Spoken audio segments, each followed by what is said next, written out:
अस्सलाम वालेकुम नाज़रीन, मैं हूं आपका मेज़बान कामरान और आप देख रहे हैं सहाफ़त की दुनिया। नाज़रीन, आज तौबा की रात है, शब बारात, माफ़ कर देने और माफ़ करने की रात है। नाज़रीन, मेरे साथ आज मौजूद हैं पीर अतर मोहम्मद अब्बास कादरी साहब, सज्जादा नशीन हैं एक दरबार के, और इसके अलावा पाकिस्तान में 7 खिलाफतें इनके पास मौजूद हैं। मैं अभी आपकी इन्हीं से गुफ्तगू करवाता हूँ। नाज़रीन, इससे पहले मेरे साथ हाफिज़ मोहम्मद अजमल कादरी साहब मौजूद हैं, ये शहनशाह नकाबत हैं। हम इनसे कलाम का आगाज़ करते हैं और फिर आपको पीर मोहम्मद अफजल साहब के पास आपको लेकर आते हैं। अस्सलाम वालेकुम सर। वालेकुम अस्सलाम व रहमतुल्लाहि व बरकातुहू। क्या हाल है हाफिज़ साहब, खैरियत से?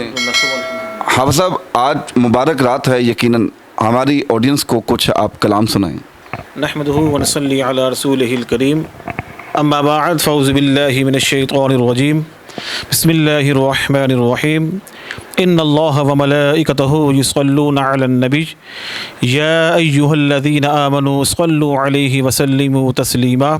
अस्सलातु वस्सलामु अलैका या सय्यदी या रसूलल्लाह व अला आलिका व अस्हाबिका या सय्यदी या हबीबल्लाह। रब्बे कायनात ने कुरान पाक में इरशाद फरमाया, व रफ़अना लका ज़िक्रक, ए महबूब सल्लल्लाहु अलैहि वसल्लम, हमने आपके लिए आपका ज़िक्र बुलंद कर दिया। बुलंद किया तो कैसा किया कि ज़िंदगियाँ बीत गई, कलम टूट गए, लेकिन तेरे औसाफ का एक बाब भी पूरा ना हुआ। सामिन ग्राम कदर, रब कायनात ने अपने पहले महबूब हज़रत मोहम्मद मुस्तफ़ा अहमद मुजतबा हुज़ूर सल्लल्लाहु अलैहि वसल्लम से प्यार की ज़बान में कुछ इरशाद फरमाया। रब कायनात ने फरमाया, ए महबूब सल्लल्लाहु अलैहि वसल्लम, तौहीद मेरी होगी, रिसालत तेरी होगी, खलकत मेरी होगी, हुकूमत तेरी होगी, बुराक मेरा होगा, सवारी तेरी होगी, आब कौसर मेरा होगा, मलकियत तेरी होगी, जिब्रील मेरा होगा, खिदमत तेरी होगी, अता मेरी होगी, तकसीम तेरी होगी, कुरान मेरा होगा, याद तेरी होगी। रब कायनात ने फरमाया, ए महबूब सल्लल्लाहु अलैहि वसल्लम, चेहरा तेरा होगा, व दुआ मैं बोलूँगा। ए महबूब, जुल्फ़े तेरी होगी, वल्लैलि इज़ा सजा मैं बोलूँगा। ए महबूब, मेराज तेरी होगी, सुबहानल्लज़ी अस्रा मैं बोलूँगा। ए महबूब, सफ़र तेरा होगा, वन्नज्मि इज़ा हवा मैं बोलूँगा। ए महबूब, इखलाक तेरा होगा, व इन्नका लअला खुलुकिन अज़ीम मैं बोलूँगा। ए महबूब, बोल तेरा होगा, वमा यंतिकु अनिल हवा मैं बोलूँगा। ए महबूब, कैंकरे तू फेंकेगा, वलाकिन्नल्लाह रमा मैं बोलूँगा। ए महबूब, दुश्मन तेरा होगा, इन नशानिया का हुवल अब्तर मैं बोलूँगा। ए महबूब, शहर तेरा होगा, ला उक़सिमु बिहाज़ल बलद मैं बोलूँगा। ए महबूब, रिसालत तेरी होगी, व इन्नका लमिनल मुरसलीन मैं बोलूँगा। ए महबूब, रहमत तेरी होगी, वमा अरसलनाका इल्ला रहमतल लिल आलमीन मैं बोलूँगा। रब कायनात ने फरमाया, ए महबूब सल्लल्लाहु अलैहि वसल्लम, तौहीद मेरी होगी, ला इलाहा इल्लल्लाह तू कहेगा। ए महबूब, रिसालत तेरी होगी, मुहम्मद रसूलुल्लाह मैं कहूँगा, मुहम्मद रसूलुल्लाह मैं कहूँगा। क्या कद लहजा खुशबूते रश्क गुलाबे, आकद लहजा खुशबूते रश्क गुलाबे, सिराजुम मुनीरे रिसालत आबे, खुदा बोले आकानू नासिर बना के सोहनिया, न तेरा जवाबे न मेरा जवाबे। वो देखने वालों से जुदा देख रहा है, खालिक तो मोहम्मद की अदा देख रहा है। महबूब की नज़रें हैं गुनहगारों पे नासिर, महबूब के चेहरे को खुदा देख रहा है, महबूब के चेहरे को खुदा देख रहा है। तो अब मैं अपने ख़यालात का इज़हार फरमाने के लिए मुल्तमिस हूँ, दावत देता हूँ, तशरीफ़ रखते हैं पीर तरीक़त, रहबर शरीयत, आफ्ताब वलायत, सूफ़ी बासफ़ा हुज़ूर क़िबला पीर सूफ़ी मोहम्मद अतहर अब्बास चिश्ती कादरी साबरी नक्शबंदी मुतज़िल आली ज़ेब सयादा नशीन दरबार आलिया पीर सैयद करम शाह वली रहमतुल्लाह अलैह व खलीफा मजाज आस्ताना आलिया कादरिया गीलानिया सिदरा शरीफ व खलीफा मजाज आस्ताना आलिया साबरिया साहिवाल शरीफ व खलीफा मजाज आस्ताना आलिया नक्शबंदिया सफ़दा शरीफ व खलीफा मजाज आस्ताना आलिया वारसिया चामीरा।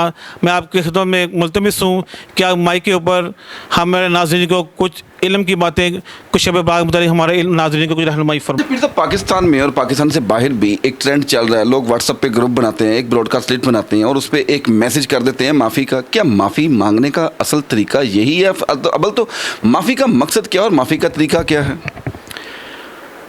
नहमदुहु व नुसल्ली अला रसूलिल करीम, अम्मा बाद, औज़ु बिल्लाहि मिनश शैतानिर रजीम, बिस्मिल्लाहिर रहमानिर रहीम। अल्हम्दुलिल्लाहि रब्बिल आलमीन, सदक़ल्लाह व मौलानाहुल अज़ीम। आपने आज बहुत ही अहम टॉपिक को बात कर रहे हैं कि ये जो तौबा की रात है इसकी फ़जीलत क्या है। आज रात जो है वो शब बारात की रात है और इसकी फ़जीलत बहुत आला है, क्योंकि इस रात में मुक़द्दर लिखे जाते हैं, नसीब लिखे जाते हैं, रिज़्क़ को बढ़ाया जाता है और तौबा इस्तग़फ़ार को कबूल किया जाता है। ये तौबा इस्तग़फ़ार जो है, जो अमूमन हम लोग पढ़ते हैं, अस्तग़फ़िरुल्लाह रब्बी मिन कुल्लि ज़ंबिन व अतूबु अलैह, कि ये अल्लाह वहदहु ला शरीक, एक तौबा होती है रब से और एक तौबा होती है इंसान से, क्योंकि आपने जिसका दिल दुखाया उससे जब तक आप माफ़ी नहीं मांगेंगे अल्लाह आपको माफ़ नहीं करेगा।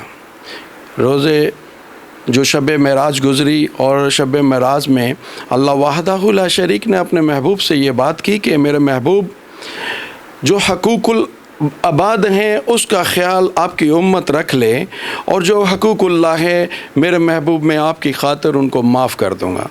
ये जो हम लोग इस्तग़फ़ार पढ़ते हैं, अल्लाह वहदहु ला शरीक से अपनी ज़ात की माफ़ी मांगते हैं, वो तो ठीक है, रब माफ़ कर देगा, वो रहमान है, रहीम है। लेकिन जहाँ तक ताल्लुक़ है गलतियों का, कोताहियों का, किसी की दिल शिकनी का, तो हम लोग उस पर कोई तवज्जो नहीं देते।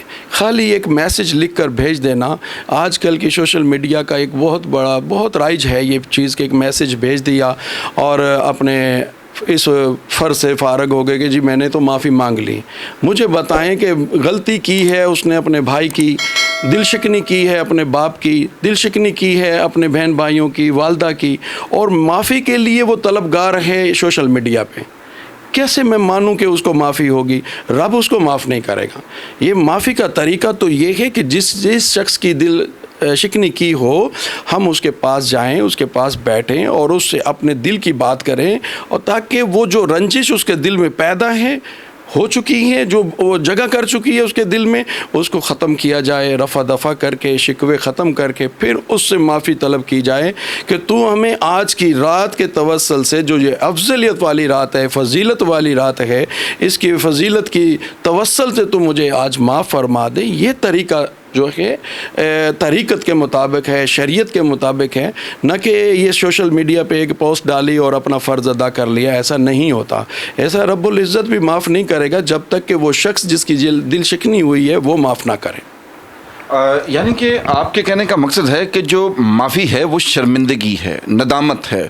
जी बिल्कुल बिल्कुल। देखें, किसी को आपने कोई बात कह दी है, ज़ुबान से कोई भी बात सख्त कलामी की है और उसके दिल में वो बात घर कर गई, और अब आपको पता है रात को जब भी कोई भी शख्स हो, ये कुदरती निज़ाम है, कोई भी शख्स हो जब वो रात को अपने बिस्तर पे जाता है तो वो उसके अंदर से ज़मीर उसका नदामत करता है कि तेरे साथ आज फ़लाँ ने ज़्यादती कर दी और तूने फ़लाँ से ज़्यादती कर दी।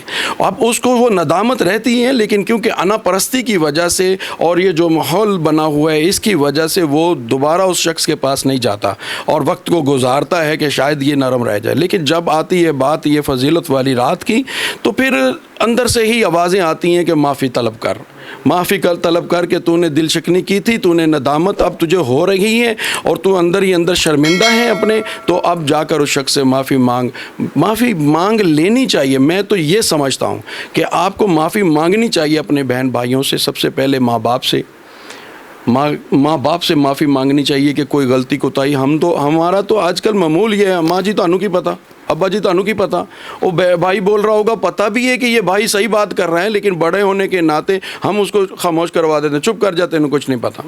तो ये जो चीज़ें हैं ये हमारे लिए एक पहाड़ बनती जाती हैं, रुकावटें होती जाती हैं कि हम लोग ज़िंदगी को ऐसे तरीके से नहीं गुजार सकते। नाज़रीन, मैं आपको बताता चलूँ, माशाल्लाह ये पीर अतर मोहम्मद अब्बास कादिर साहब 25 तारीख को अवाने इकबाल लाहौर में एक महफ़िल भी देखिए, ये हमारा जो है अल्हम्दुलिल्लाह, इसमें भी एक बात है کہ ہم لوگ ایک پلیٹ فارم بنایا ہوا ہے بزم اتھر کے نام سے جو ہے ہم نے ایک پلیٹ فارم بنایا، اور اس میں پیور طریقت کی جو باتیں ہیں، جو شریعت کی باتیں ہیں، اس کے مطابق ہم لوگ چلتے ہیں۔ اور میری جو کمیٹی، ہماری جو تنظیم ہے، کمیٹی ہے، اس نے ایک مشورہ کیا آج سے 5 سال پہلے، 6 سال پہلے، کہ ہمیں قرآن کے بارے میں سوچنا چاہیے۔ ہم لوگوں نے اس کے اوپر بہت کام کیا، لیکن اینڈ یہ نکلا کہ جتنی بھی محفلیں ہوتی ہیں، آپ لوگ ذرا سوچیں 5 سال پہلے کہ جتنی بھی محفلیں ہوتی تھیں، ان محفلوں میں صرف ایک تلاوت ہوتی تھی، جو کہ بگننگ آف دا محفل تھی۔ صرف جس وقت شروع کیا، قاری صاحب آئے اور آ کر پڑھا اور پڑھ کر چلے گئے۔ کوئی اس میں خوش اخلاقی نہیں ہوتی تھی، کوئی اس میں مزید کوئی قاری نہیں آتا تھا۔ لیکن یہ ہم لوگوں نے یہ کیا کہ محفل حسن قرات، یہ بات حقیقت ہے کہ مدارس کے اندر محفل حسن قرات ہوتی تھی، لیکن مارکیٹ کے اندر، جو دنیا کے اندر، شہر کے اندر کسی قسم کی ایسے حسن قرات کی محفل نہیں ہوتی تھی جو کہ اب آپ کو نظر آتی ہیں۔ بات ہے کہ ہم لوگوں نے پھر یہ ڈیسیژن لیا کہ ہم لوگ اس کو کریں، اور پھر اس کے اوپر ہم لوگ یہ کام کر رہے تھے کہ اب کس حال میں کریں، کس لیول پہ کریں۔ تو یہ ڈیسائیڈ ہوا کہ ہم لوگ ایوان اقبال کو سلیکٹ کیا۔ ایوان اقبال والے بھی ہم سے بہت محبت کرتے ہیں اور کوآپریٹ بھی کرتے ہیں، اور ماشاءاللہ ہر سال رمضان مبارک سے 3 یا 4 روز پہلے ہم لوگ یہ محفل کو انعقاد کرتے ہیں، اور یہ محفل ٹوٹلی شریعت اور طریقت کے مطابق ہوتی ہے، کیونکہ اس میں موضوع جو ہے وہ قرآن اور استقبال رمضان کے بارے میں، رمضان کے ایام کے بارے میں، رمضان کی عبادت کی تاکراتوں کے بارے میں، ان باروں میں یہ ہم لوگ وہاں پر ڈسکس کرواتے ہیں اور تقریریں کرواتے ہیں۔ اور یہ تقریریں بھی وہ عام نہیں، ایک سلجھے ہوئے لوگوں سے، پروفیسر سے، جو اسکالر ہوتے ہیں، جو علماء کرام، جو سینئر علماء کرام ہیں، ان لوگوں کو بلا کے پھر ان سے ہم لوگ اس موضوع پہ بات کرواتے ہیں۔ اور اس میں ہمارے 5 6 7 جو ہیں وہ قرآ حضرات ہوتے ہیں، جو کہ وقفے سے تلاوت اپنے ٹائم پر تلاوت کرتے ہیں، اور وہ تلاوت کا سرور جو ہے وہ دلوں کو اور ایمان کو تازہ کرتا ہے، روح کو تازہ رکھتا ہے۔ اور اس میں 1 یا 2 سولوں میں ہم لوگ نعت خوانی وہاں کرواتے ہیں، اور بڑے بڑے پیر عزائم آتے ہیں، بڑے بڑے مشائخ آتے ہیں، بڑے بڑے علماء کرام آتے ہیں۔ الحمدللہ سیاسی، نان سیاسی جتنے بھی مذہبی اسکالر جو ہوتے ہیں، وہ بھی لوگ وہاں پہ تشریف لاتے ہیں۔ تو ہم لوگوں نے جس وقت اس کو شروع کیا تھا، اس وقت کوئی بھی ایسی محفل نہیں تھی، الحمدللہ کہ اس کے بعد سے لے کر اب تک کافی عوام میں یہ شعور پیدا ہوا، اور ایک چیز یہ پیدا ہوئی کہ جتنے لوگ وہاں پر سنتے ہیں، جب وہ سماعت فرما رہے ہوتے ہیں تلاوت کو، تو ان کے دل میں ایک حب پیدا ہوتی ہے۔ قرآن کی فضیلت تو بالا تر ہے، وہ اپنی جگہ ہے، اس کا اثر اپنی جگہ ہے، لیکن ان کے دل میں ایک حب پیدا ہوتی ہے کہ میری اولاد بھی تلاوت کرے۔ کیا بات ہے۔ اچھا ناظرین، میں آپ کو یہاں پر ایک چیز بتاتا چلوں۔ ناظرین، پیر اطہر محمد عباس قادری صاحب پاکستان میں قرآن پاک کی تعلیم کو عام کرنے کے لیے ایک بہت بڑا کردار ادا کر رہے ہیں۔ یہ مختلف محفلوں کا انعقاد کرتے رہتے ہیں۔ ناظرین، ایوان اقبال لاہور میں ایک حسن قرات کی ایک محفل کا اہتمام، اور یہ عرصہ 5 سال سے وہاں پر محفل کر رہے ہیں، کیونکہ پاکستان میں عموماً ہم دیکھتے ہیں کہ کسی جگہ پر محفل میلاد ہو رہا ہے تو صرف ایک شخص آتا ہے، قرآن پاک کی تلاوت کرتا ہے اور چلا جاتا ہے۔ یقیناً محفل میلاد کروانا چاہیے، لیکن نعتیں تو وہاں پر 10 20 یا 25 لوگ آ کے پڑھ جاتے ہیں، لیکن تلاوت کرنے والا شخص ایک ہی ہوتا ہے۔ یہ محفل میلاد بھی کراتے ہیں اور وہاں پر حسن قرات بھی کرواتے ہیں، اور بہت سے پاکستان کے نامور لوگ، جس میں پروفیسرز ہیں اور بھی بہت سے لوگ ہیں۔ ناظرین، یہ تھا ہمارا آج کا پروگرام۔ بہت ہی خوبصورت بات کہ معافی اصل میں شرمندگی اور ندامت ہے۔ جب آپ کسی سے معافی مانگیں تو آپ کے چہرے پہ ندامت اور شرمندگی نظر آنی چاہیے۔ یہ معافی ہے کیا؟ اگلے کا دل صاف کرنا۔ جب فار ایگزامپل میں اگر کسی کو کہتا ہوں کہ یار مجھے معاف کر دیں، اور جیسے میں معافی مانگ رہا ہوں ویسے ہی وہ معاف کر دے گا، معافی تو اصل دل سے ہے۔